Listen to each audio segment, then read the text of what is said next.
Herkese selamlar, kanalıma hoş geldiniz. Alize Diva kullandım ve 3 milim tığ kullandım. Bismillahirrahmanirrahim. İlmeğimizi yapıyoruz ve zincir çekerek başlıyoruz. Zincirimizi beden ölçümüze göre ayarlıyoruz. Ben toplamda 136 tane zincir çekeceğim. 130 zinciri tamamladım. Şimdi 6'sını çekiyorum. İlk zinciri çektim. Tırnağımla işaretledim. Ve 6'ya tamamladım. 6. zincire dönüp ikili bir trabzan ördüm. Ve şimdi 2 zincir çekip 2 zincir atlayıp üçüncüsüne ikili trabzan örerek kropumuzun yapımına geçiyoruz. 2 zincir çekiyoruz, 2 zincir atlıyoruz, 3. zincire ikili bir trabzan örüyoruz. Eğer burada bir dengesizlik olursa şayet, o zaman 2 zincir çektiğinizde bir zincir atlayıp ikinci zincire ikili trabzan örebilirsiniz. Elinize nasıl uygun geliyorsa, nasıl düzgün duruyorsa o şekilde ayarlama yapabilirsiniz. Evet, böyle kafesler oluşturuyoruz ilk sıramız. İkinci sıramız için 5 tane zincir çekiyoruz. Dönüyoruz ve trabzanların tepesine trabzan örüyoruz. Bu şekilde devam edeceğiz. Belirlediğimiz, arzu ettiğimiz ölçüye gelene kadar örmeye devam ediyoruz. Sonra kol evini ve yakasını gireceğiz. Böyle saydığımda toplam 31 sıra ördüm. Siz uzunluğunu kendinize göre ayarlıyorsunuz ve şuradan yine ayırdım, ayraç koydum. Bunu da yine kendi beden ölçünüze göre ya da yapacağınız kişinin beden ölçüsüne göre ayarlıyorsunuz. Bunların kaç santim olduğunu buraların daha sonra söyleyeceğim. Şimdi askısının yapımına geçelim. İlmek yapıyoruz. Ve şurada belirlediğim yerden tığımı batırıp ilmeğimi alıyorum.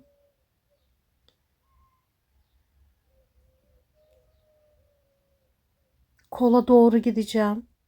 Şimdi burada 3 zincir çekiyorum ve eksilterek başlıyorum. 3 zincir çektikten sonra ipimi doluyorum ve sıradaki trabzanın tepesine ikili bir trabzan örüyorum. Böylece ilk eksiltmemi yapmış oluyorum. 2 zincir çekip kafes örmeye devam ediyorum. Kol evi girişini göstereceğim.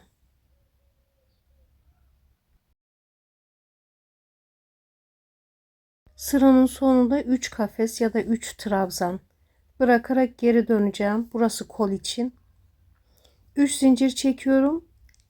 Hep sıraların başlangıcında eksiltme yapıyorum.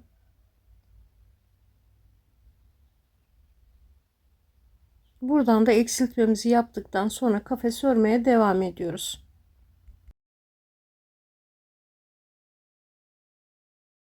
Sıranın sonundayım. Bir daha göstereyim. Yaka tarafındayım. 2 zincir çekip şu eksiltme yaptığım zincirle trabzanı beraber çektiğim ilmeğe ikili trabzan örüyorum. 3 zincir çekip tekrar eksilterek sırama başlıyorum. Aynı şekilde eksiltiyoruz. Hem kol tarafından hem yaka tarafından. Bu şekilde istediğimiz uzunluğa gelene kadar, belirlediğimiz ölçüye varana kadar bu şekilde eksilterek örüyoruz. Askısını tamamladım. Onu göstermeden önce ölçülerini göstermek istiyorum. Evet, şöyle baktığınızda 32 santim eni.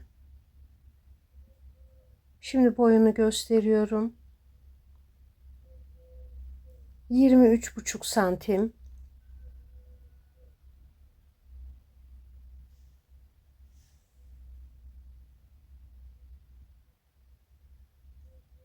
Şimdi şu yaka tarafına bıraktığım yerden ölçüyorum. 13 santim. Ve şu askısı için ayırdığım yeri ölçüyorum. Burası da 19 santim. Şimdi askının boyunu ölçüyorum. Bakalım burayı kaç santim yapmışız. Şöyle ölçtüğümüzde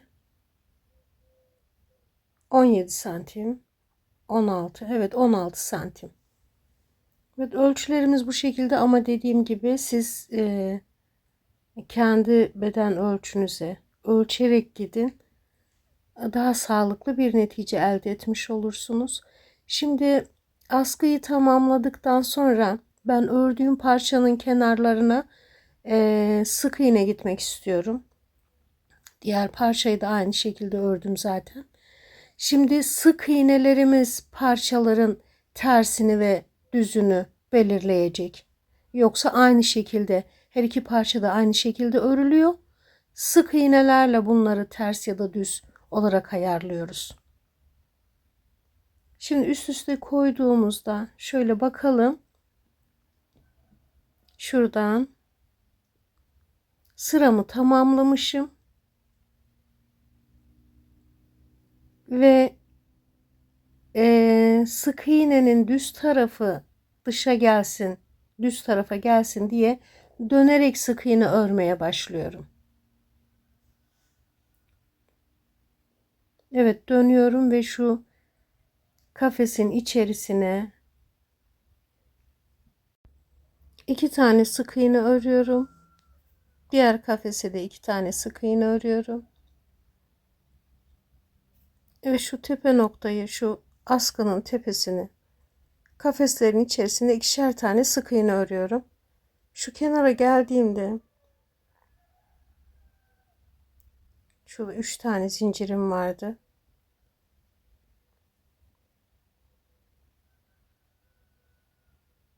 Şuraya da 3 tane ördük. Devamına 3 tane örüyorum ve şu zincirli yeri 2 tane öreceğim. Trabzanlı yere 3 tane öreceğim. Siz de örerken kontrol edin, çekmeye ya da şişme yapmasın. 3 gerekiyorsa öyle yaparsınız ama benim elime göre 3-2 şeklinde devam ettim. Eksiltme yaptığım zincirli yere 2 tane ördüm. Trabzanlı yere 3 tane sık iğne ördüm. Ve bu kaide ile devam ediyorum. Döneceğim. Bu şekilde döneceğim. Kol altına geldiğimde aynı şekilde devam ediyorum. İlk kafesin içerisine 3 tane sık iğne örüyorum. Sonraki kafesi 2 tane örüyorum. Ve şuraya 3 tane öreceğim.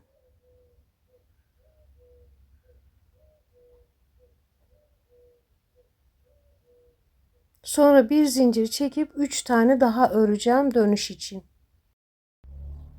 Köşeleri de bu şekilde örüyoruz. Bütün köşeleri. Sonra sıradaki kafese 2 tane, sonrasına 3 tane bu şekilde yine devam ediyoruz. Sık iğne yapmaya başladığım yere kadar böyle 2 3 2 3 şeklinde devam ediyoruz. Sık iğneleri döndükten sonra sık iğneler dışa bakacak şekilde parçaları bir araya getirerek nasıl dikeceğimizi gösteriyorum.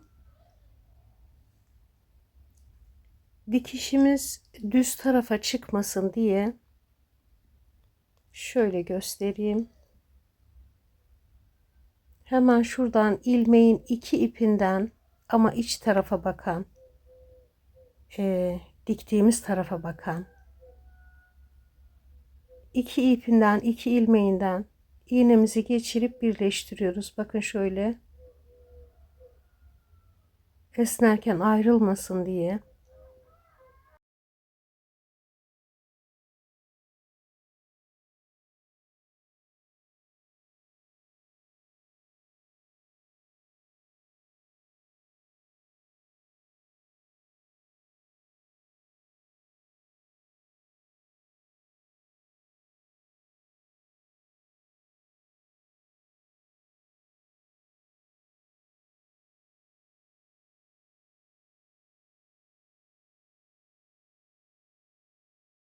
Şimdi çiçeğimizin yapımına geçmek için bir tane ilmek yapıyoruz ve 18 tane zincir çekiyoruz.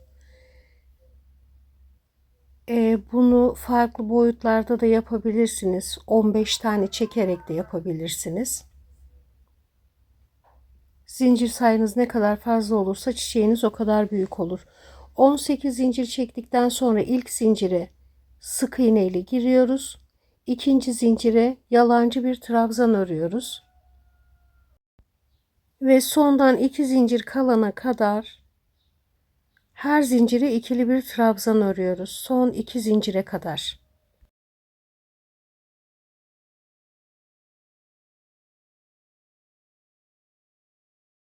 İki zincirimiz kaldı. İlkine yalancı trabzan örüyoruz. Sonrakine sık iğne örüyoruz. Sonra bir zincir çekiyoruz. Bu tarafı tamamlamış olduk. Yaprağımızın bir tarafını.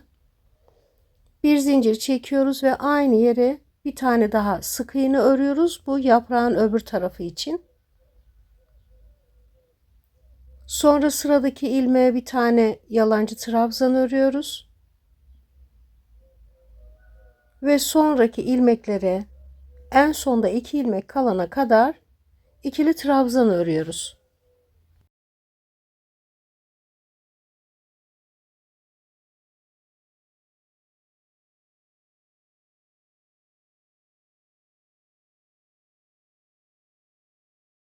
İki ilmeğimiz kaldı. İlkine yalancı trabzan örüyoruz. Sonuncusuna sık iğne örüyoruz.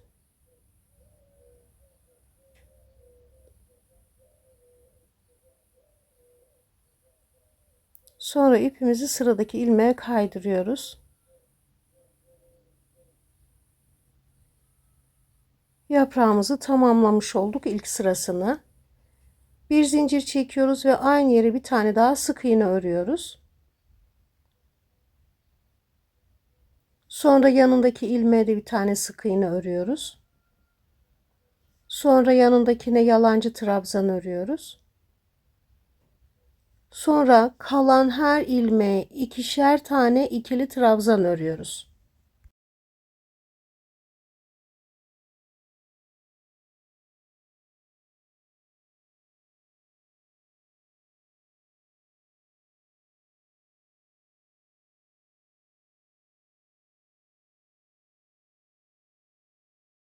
Yaprağımızın bir kenarını tamamladık.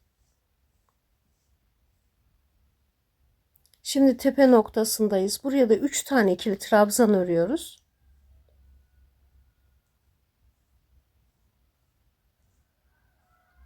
Sonra tekrar kalan ilmekleri ikişer tane ikili trabzan örüyoruz. 3 ilmek kalana kadar.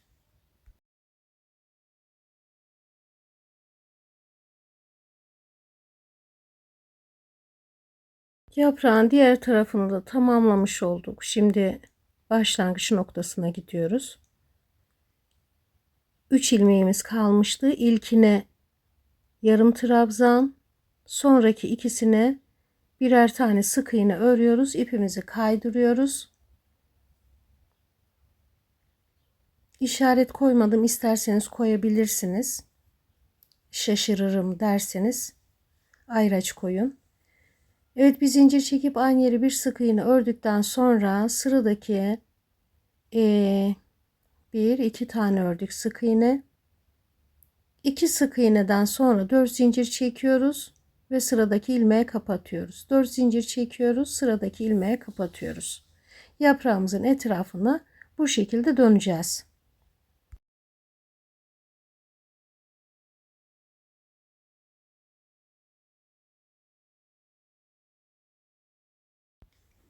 Zincirli dönüşümüzü tamamladık. Şimdi sık iğnelerimizi yapıp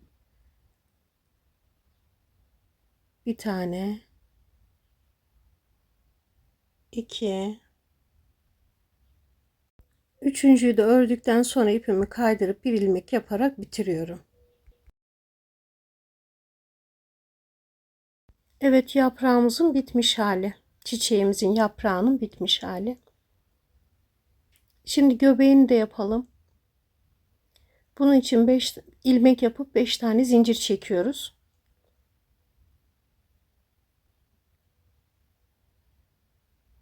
Sonra zincirimizi ilk zincire ipimizi kaydırarak halka oluşturuyoruz.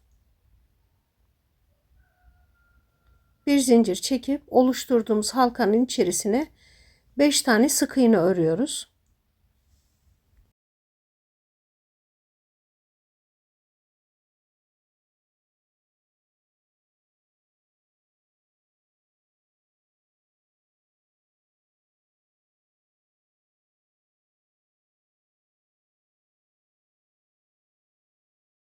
İpimizi ilk sık iğneye kaydırıyoruz. Bir zincir çekip aynı yere 2 tane sık iğne örüyoruz.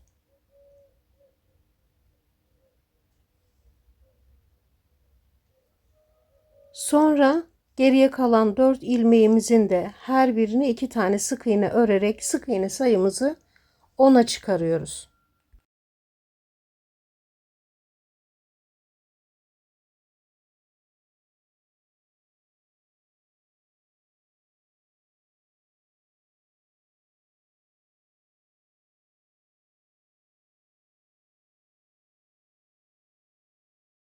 Evet, bu sonuncu ilmeğimiz ve 10. sık iğnemiz. Şimdi ipimizi kaydırıyoruz. 3 tane zincir çekiyoruz. İpi 2 defa tığ dolayıp şu sıradaki ilmeğimizin ortasından tığımızı geçirip arkadaki ipten ipimizi alarak buraya bir tane üçlü trabzan örüyoruz. Tekrar 2 defa doluyoruz. Aynı yere bir tane daha üçlü trabzan. Tekrar doluyoruz. Aynı yere bir tane daha üçlü trabzan örüyoruz. 3 zincir çekiyoruz. Zinciri aynı yere sık iğne ile kapatıyoruz. Sonra sıradaki ilmeği atlıyoruz. Şunu. Ve diğerine aynı şekilde tığımızı ortasından batırıp arkadaki ipten ipimizi alıp buraya sık iğneli girdikten sonra aynı şekilde yaprak örüyoruz.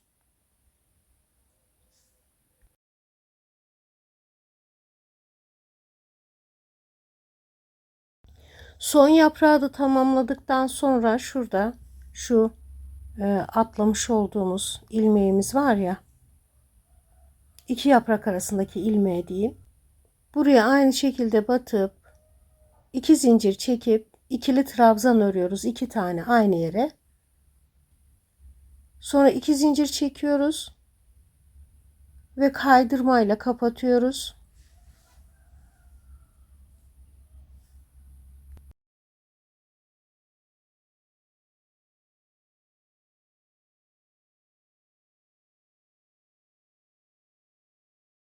Sonra diğer arada bıraktığımız ilmeğe şuraya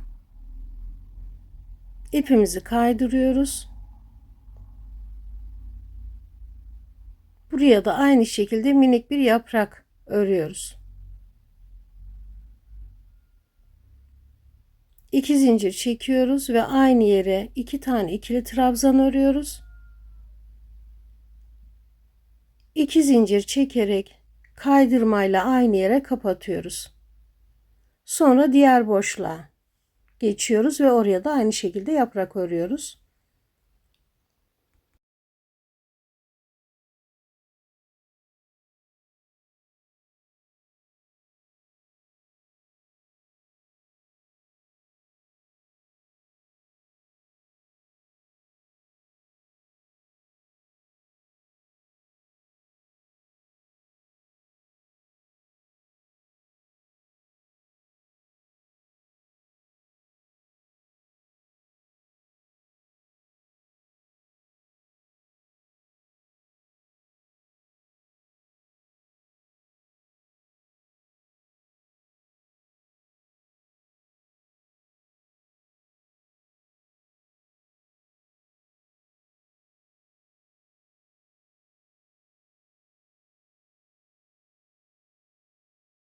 Beşinci yaprağımızı da ördükten sonra ipimizi kaydırıyoruz ve bir ilmek yapıp bitiriyoruz.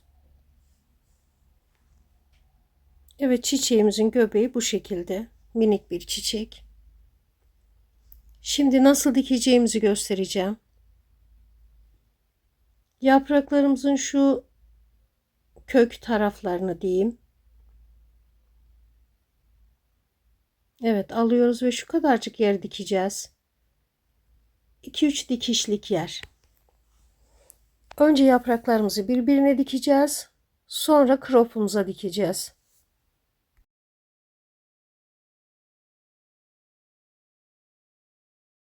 İp kırmamak için aynı yerden tekrar dönüyorum.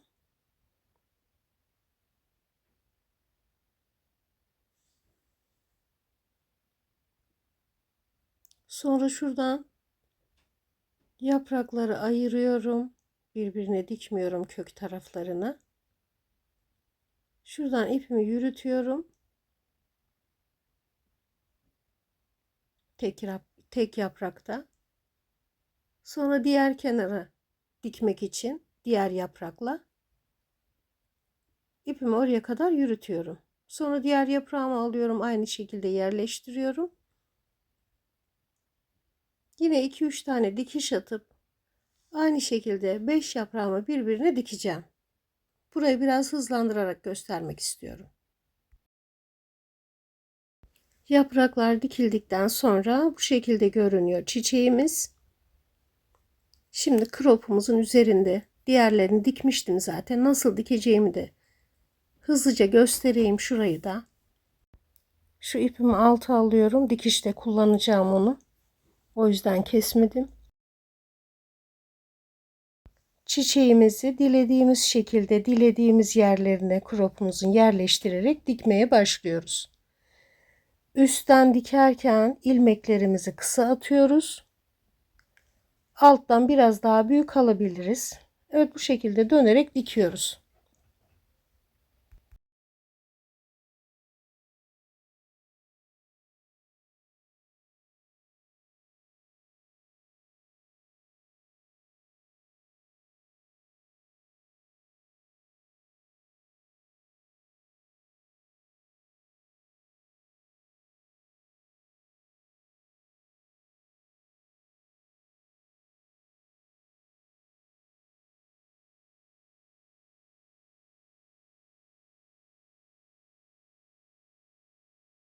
Şimdi göbeğini de dikelim.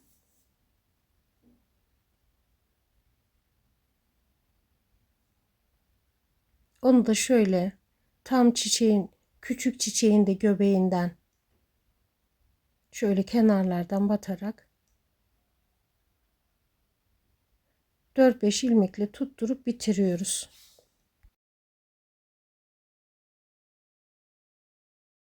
Tabii siz farklı çiçeklerle, motiflerle de süsleyebilirsiniz. Evet, böyle görünüyor. Tamamını gösteremiyorum. Ekranım maalesef üzerinde çalıştığım sehpam küçük olduğu için. Ben de o yüzden böyle parça parça gösteriyorum. Başka bir videoda buluşmak üzere. Hoşça kalın. Allah'a emanet olun.